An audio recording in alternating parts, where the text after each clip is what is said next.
नमस्कार, प्रादेशिक समाचार के साथ मैं शीला कुमारी। पहले मुख्य समाचार। राज्य भर में आज 158 नए कोरोना मरीज मिलने के साथ कुल संक्रमितों की संख्या बढ़कर 13,671 पहुंची। राज्य सरकार ने कोविड-19 बीमारी से स्वस्थ हो चुके लोगों से प्लाज्मा दान करने के लिए जारी किया हेल्पलाइन नंबर। संघ लोक सेवा आयोग यूपीएससी सिविल सेवा परीक्षा का परिणाम जारी। बिहार के प्रदीप सिंह बने देश के टॉपर। और टोक्यो ओलंपिक के लिए महिला हॉकी टीम में झारखंड की 2 खिलाड़ी शामिल। बेंगलुरु में आज से शुरू हुआ प्रशिक्षण शिविर। अब समाचार विस्तार से। राज्य में आज 158 नए कोरोना पॉजिटिव मिले हैं, जबकि पिछले 24 घंटे के दौरान 789 मरीज मिले हैं। इसी के साथ राज्य में कुल संक्रमितों की संख्या बढ़कर 13,671 पहुंच गई है। वहीं अब तक 4,816 लोग स्वस्थ हो चुके हैं, जबकि सक्रिय मामलों की संख्या 8,727 पहुंच गई है। पिछले 24 घंटे के दौरान राज्य में 6 संक्रमितों की मौत के साथ मरने वालों की कुल संख्या 128 हो गई है। नए मिले संक्रमितों में पूर्वी सिंहभूम के 198, रांची के 130, खूंटी के 92, हजारीबाग के 90, रामगढ़ के 54, जामताड़ा और पश्चिमी सिंहभूम के 41, साहेबगंज के 34, लातेहार के 31, गुमला के 23, सरायकेला के 13, पाकुड़ के 12, देवघर के 9, बोकारो और पलामू के 8, धनबाद के 4 और लोहरदगा के 1 मरीज शामिल हैं। पश्चिमी सिंहभूम जिले में पुलिस जवान भी कोरोना संक्रमण की चपेट में आने लगे हैं। पुलिस अधीक्षक इंद्रजीत महथा ने सुरक्षा कर्मियों के संक्रमित होने के मामले पर सभी जवानों को सचेत रहने को कहा है। उन्होंने कहा कि जवानों की जांच भी तेजी से कराई जा रही है, जबकि कई जवान संक्रमण से मुक्त भी हो चुके हैं। पश्चिमी सिंहभूम जिले के 400 से अधिक पुलिस जवानों की जांच कराई गई है, जिनमें से 50 से अधिक जवान अब तक संक्रमित पाए गए हैं। इधर लातेहार में पहली बार कोरोना संक्रमित 65 वर्षीय वृद्ध की मौत कल रात इलाज के दौरान कोविड सेंटर राजहार में हो गई। मृतक बरवाडीह प्रखंड क्षेत्र का रहने वाला था। उधर दुमका जिले में कोरोना संक्रमण के हर दिन नए मामले सामने आ रहे हैं। जिले में अब तक 338 लोग संक्रमित हुए हैं, जिनमें से 54 लोग ठीक होकर घर वापस भेजे जा चुके हैं। उपायुक्त राजेश्वरी बी ने कहा कि जिला में बिना मास्क के घूम रहे लोगों पर जुर्माना के साथ दंडात्मक कार्रवाई की जाएगी। राज्य भर में पिछले 3 दिनों के अंदर विशेष अभियान चलाकर 46,634 सैंपल की जांच की गई, जिनमें 2,394 नए कोरोना संक्रमित मिले हैं। इस दौरान संक्रमितों के मिलने की दर 5.13% रही है। 31 जुलाई से 2 अगस्त तक चलाए गए इस विशेष अभियान के तहत 47,000 से अधिक सैंपल जमा किए गए हैं। बाकी बचे नमूनों की जांच चल रही है। स्वास्थ्य विभाग के अनुसार राज्य के 24 जिलों में स्पेशल टेस्टिंग अभियान चलाया गया, जो आगे भी जारी रहेगा। रिपीट। गुमला जिले में वैश्विक महामारी कोरोना से बचाव के लिए जिला प्रशासन की ओर से विशेष तैयारी के साथ सख्ती बरती जा रही है। विस्तृत ब्यौरा दे रहे हैं हमारे संवाददाता। गुमला जिले में लगातार कोरोना वायरस से संक्रमित लोगों की संख्या बढ़ने के कारण लॉकडाउन के नियमों का उल्लंघन करने वालों पर प्रशासन ने सख्ती अख्तियार करना आरंभ कर दिया है। उपायुक्त शिशिर कुमार सिन्हा ने बताया कि गुमला में कुल संक्रमितों की संख्या बढ़कर 350 हो गई है, जिसमें 145 स्वस्थ हुए और घर गए हैं, जबकि अभी भी 203 एक्टिव मरीज हैं। उन्होंने दुकानदारों से कहा है कि अपने प्रतिष्ठानों में आने वाले लोगों का पता व मोबाइल नंबर संधारण करें, सैनिटाइजर व मास्क का इस्तेमाल कराएं और 5 से अधिक लोगों को एक साथ खड़ा न करें। उन्होंने कहा कि नियमों का उल्लंघन करने वाले दुकानदारों का दुकान सील कर उन पर महामारी अधिनियम के तहत कानूनी कार्रवाई करना आरंभ कर दिया गया है। बलदेव प्रसाद शर्मा, आकाशवाणी समाचार, गुमला। राज्य सरकार ने प्लाज्मा थेरेपी से कोविड-19 के मरीजों के इलाज के लिए स्वतः आगे आने की अपील की है। राज्य में कोविड संक्रमण से स्वस्थ हो चुके लोगों के लिए हेल्पलाइन नंबर जारी किया गया है। रांची के उपायुक्त छवि रंजन ने प्लाज्मा दान करने के लिए मोबाइल नंबर 9470086347 पर लोगों से संपर्क करने की अपील की है। प्लाज्मा थेरेपी के लिए कोविड-19 से स्वस्थ हुए लोग 28 दिनों के बाद और 4 महीने के अंदर प्लाज्मा दान कर सकते हैं। प्लाज्मा दान करने के लिए उम्र सीमा 18 वर्ष से 60 वर्ष तक है। वहीं पुरुष या अविवाहित महिलाएं प्लाज्मा दान कर सकती हैं। भारतीय औषध महानियंत्रक डीसीजीआई ने पुणे के भारतीय सीरम संस्थान को कोविड-19 वैक्सीन कोविशील्ड के मनुष्य पर दूसरे और तीसरे चरण के परीक्षण की अनुमति दे दी है। ये वैक्सीन ऑक्सफोर्ड विश्वविद्यालय और एस्ट्राजेनेका ने विकसित की है। इससे वैक्सीन के विकास में तेजी आएगी। स्थायीकरण समेत अन्य मांगों को लेकर कोरोना संकट के बीच राज्य के लगभग 10,000 अनुबंध पैरामेडिकल कर्मियों ने आज सांकेतिक हड़ताल की घोषणा की है। इसके बावजूद अगर स्वास्थ्य विभाग राष्ट्रीय स्वास्थ्य अभियान के अधीन कार्यरत इन अनुबंध कर्मियों की मांगों पर ठोस कार्रवाई का आश्वासन नहीं देता है तो वे 5 अगस्त से अनिश्चितकालीन हड़ताल पर चले जाएंगे। सांकेतिक हड़ताल पर रहने वालों में एएनएम, जीएनएम, लैब तकनीशियन तथा राष्ट्रीय स्वास्थ्य अभियान के तहत कार्यरत आयुष चिकित्सक व अन्य अनुबंध कर्मी शामिल हैं। वहीं राष्ट्रीय स्वास्थ्य अभियान के निदेशक रविशंकर शुक्ला का कहना है कि संघ के साथ बात चल रही है। उम्मीद है कि कर्मी हड़ताल वापस ले लेंगे। संघ की मुख्य मांगों में स्थायीकरण, उड़ीसा, बिहार, हरियाणा आदि राज्यों की तर्ज पर अतिरिक्त प्रोत्साहन राशि, ईपीएफ, ईएसआई तथा आयुष्मान भारत योजना का लाभ तथा कार्य के दौरान अनुबंध कर्मियों की मृत्यु के बाद आश्रित को नौकरी तथा एक मुश्त मुआवजा देना आदि शामिल है। स्वास्थ्य और परिवार कल्याण मंत्रालय ने लोगों को सलाह दी है कि वे नोवल कोरोना वायरस से अपने को सुरक्षित रखने के लिए सभी बुनियादी एहतियाती उपायों का पालन करें और सामाजिक दूरी बनाए रखें। एक रिपोर्ट। सरकार ने कहा है कि आवश्यक वस्तुओं की पर्याप्त आपूर्ति जारी है और लोगों को चिंता करने की कोई जरूरत नहीं है। लोगों को सलाह दी जाती है कि वे आवश्यक वस्तुओं और चिकित्सा सामानों की खरीदारी करते समय धैर्य रखें और शांत रहें। आवश्यक वस्तुओं को खरीदने के लिए बार बार बाहर निकलने से बचें। साथ ही लोगों से हाथ मिलाने और गले लगने से भी बचना चाहिए।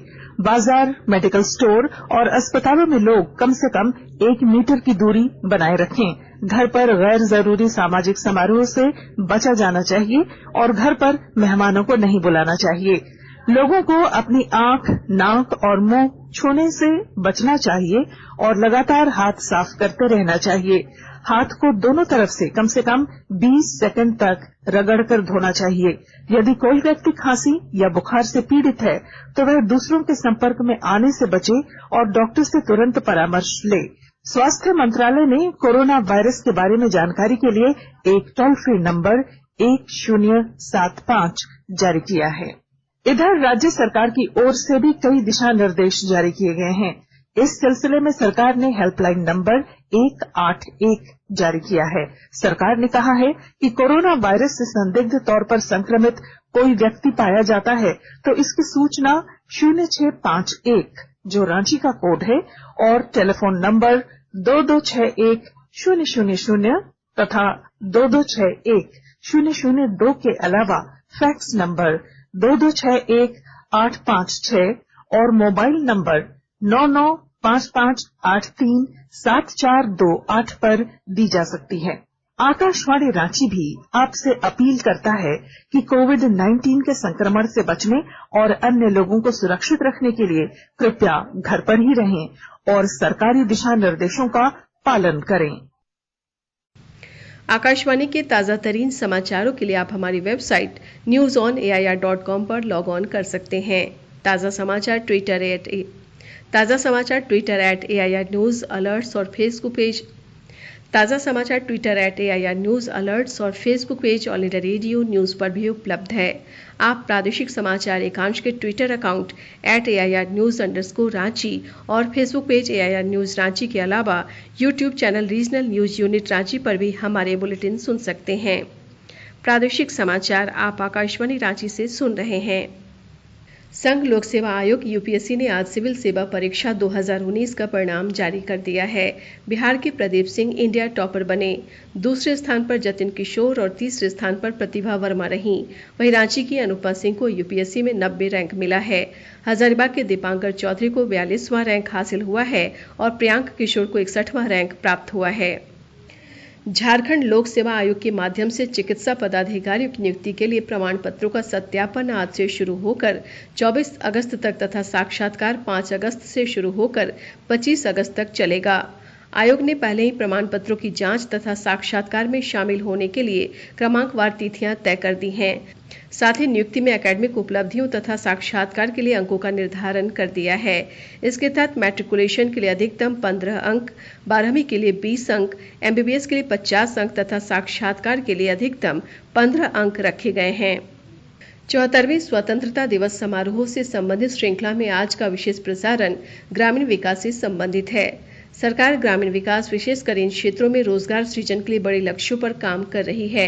इसका मुख्य उद्देश्य गरीबी कम करना और गांवों को आत्मनिर्भर बनाना है। 2016 में प्रधानमंत्री नरेंद्र मोदी ने प्रधानमंत्री आवास योजना ग्रामीण का शुभारंभ किया था। इसके अंतर्गत 2022 तक प्रत्येक नागरिक को अपना मकान उपलब्ध कराने का लक्ष्य रखा गया है। ग्रामीण विकास मंत्रालय ने नीति आयोग के सहयोग से एक दृष्टिपत्र तैयार किया है, जिसमें गरीबी दूर करने की व्यापक योजना की रूपरेखा तय की गई है। आकाशवाणी समाचार से बातचीत में नीति आयोग के सदस्य प्रोफेसर रमेश चंद्र ने पिछले 6 वर्ष में सरकार की नीतियों और प्रमुख विकास कार्यक्रमों का उल्लेख किया। उन्होंने कहा कि सरकार ने ग्रामीण रोजगार सृजन पर विशेष ध्यान दिया है। प्रधानमंत्री आवास योजना ग्रामीण में 99% उपलब्धि हासिल करने पर झारखंड का जामताड़ा जिला ने जुलाई महीने में पूरे देश में पहला स्थान प्राप्त किया है। वहीं रामगढ़ जिला को जून महीने में तीसरा स्थान मिला था। दोनों महीनों के सूचकांक में देश के शीर्ष 25 जिलों में झारखंड के 12 जिले शामिल हैं। केंद्रीय सूचना और प्रसारण मंत्री प्रकाश जावड़ेकर ने आज डीडी असम चैनल की शुरुआत की। उन्होंने कहा कि डीडी असम पूर्वोत्तर का पहला 24 घंटे का चैनल होगा। सरकार ने स्पष्ट किया है कि वाणिज्यिक कोयला खनन में कोई भी प्रत्यक्ष विदेशी निवेश संबंधित कानूनों में हाल में किए गए संशोधनों के अनुरूप होना चाहिए। सरकार ने हाल में प्रत्यक्ष विदेशी निवेश संबंधी नीति में बदलाव किए थे, जिनके अनुसार जिन देशों की सीमाएं भारत से जुड़ी हुई हैं या निवेश का फायदा लेने वाला ऐसे किसी देश का नागरिक है, तो वो भारत सरकार के माध्यम से ही निवेश कर सकता है। नई नीति में यह भी कहा गया है कि पाकिस्तान का कोई नागरिक या वहां पंजीकृत कोई कंपनी भारत में रक्षा, अंतरिक्ष और परमाणु ऊर्जा को छोड़कर अन्य क्षेत्रों में तभी निवेश कर सकती है जब वो भारत सरकार के माध्यम से ऐसा करें। केंद्र शासित प्रदेश जम्मू कश्मीर में पिछले 5-6 वर्षों में सरकार ने कई विकास कार्य किए हैं। इस दौरान केंद्र प्रायोजित कार्यक्रमों के तहत राज्य में कई सड़कों का निर्माण किया गया और कई सड़कों को चौड़ा किया गया। जम्मू श्रीनगर राष्ट्रीय राजमार्ग पर कई फ्लाईओवर बनाए गए हैं, जिनसे प्रदेश की दोनों राजधानियों के बीच की दूरी घटी है। इसी तरह श्रीनगर के सिटी सेंटर में रामबाग जहांगीर चौक फ्लाईओवर का काम पूरा कर इसे पिछले वर्ष आम जनता के लिए उपलब्ध कराया गया। हमारे संवाददाता ने बताया कि श्रीनगर के लोगों की ये बहुत पुरानी मांग थी, जिसके पूरा होने से लोगों ने संतोष व्यक्त किया है। टोक्यो ओलंपिक के लिए चयनित भारतीय पुरुष और महिला हॉकी टीम आज से बेंगलुरु में राष्ट्रीय उत्कृष्टता केंद्र शिविर में भाग ले रही है। बेंगलुरु में प्रशिक्षण शुरू करने के लिए राज्य सरकार की अनुमति के बाद भारतीय खेल प्राधिकरण ने ये निर्णय लिया था। दोनों टीमों के एथलीटों, कोचों और सहायक कर्मियों को खेल परिसर में ही 14 दिन के लिए अनिवार्य क्वारंटीन में रहना होगा। बेंगलुरु में कोरोना के बढ़ते मामलों को देखते हुए राज्य सरकार ने प्रशिक्षण की अनुमति इस शर्त पर दी है कि सभी गृह मंत्रालय, स्वास्थ्य मंत्रालय और कर्नाटक राज्य सरकार के क्वारंटीन संबंधी दिशा निर्देशों का पालन करेंगे। महिला हॉकी टीम में झारखंड की 2 खिलाड़ी निक्की प्रधान और सलीमा टेटे शामिल हैं। हजारीबाग स्थित पेलावल के पास सड़क दुर्घटना में आज एक ही परिवार के 3 लोगों की मौत हो गई। घटना के संबंध में बताया गया कि एक बाइक पर सवार होकर 4 लोग कुसुम्भा से कटकमसांडी की ओर जा रहे थे, तभी विपरीत दिशा से आ रहे ट्रक की चपेट में आ गए। दुर्घटना में पिता, पुत्र और पुत्री की मौत हो गई, जबकि पत्नी जख्मी है। और अब संक्षिप्त खबरें। रांची टाटा रोड स्थित डमारी मोड़ के पास कल शाम अज्ञात वाहन की चपेट में आने से एक मोटरसाइकिल सवार की मौत हो गई। आसपास के लोगों ने इसकी सूचना बुंडू पुलिस को दी। रातू थाना क्षेत्र के हाजी चौक से दलादली के बीच स्थित रिंग रोड पर कल देर शाम ऑटो पलट जाने से एक महिला की मौत हो गई। पुलिस ने ऑटो को जब्त कर लिया है। रांची स्थित बीआईटी मेसरा में डॉक्टर इंद्रनील मन्ना को कुलपति नियुक्त किया गया है। डॉक्टर मन्ना इससे पहले आईटीआई खड़गपुर में प्रोफेसर रह चुके हैं। अंत में मुख्य समाचार एक बार फिर। राज्य भर में आज 158 नए कोरोना मरीज मिलने के साथ कुल संक्रमितों की संख्या बढ़कर 13,671 पहुंची। राज्य सरकार ने कोविड-19 बीमारी से स्वस्थ हो चुके लोगों से प्लाज्मा दान करने के लिए जारी किया हेल्पलाइन नंबर।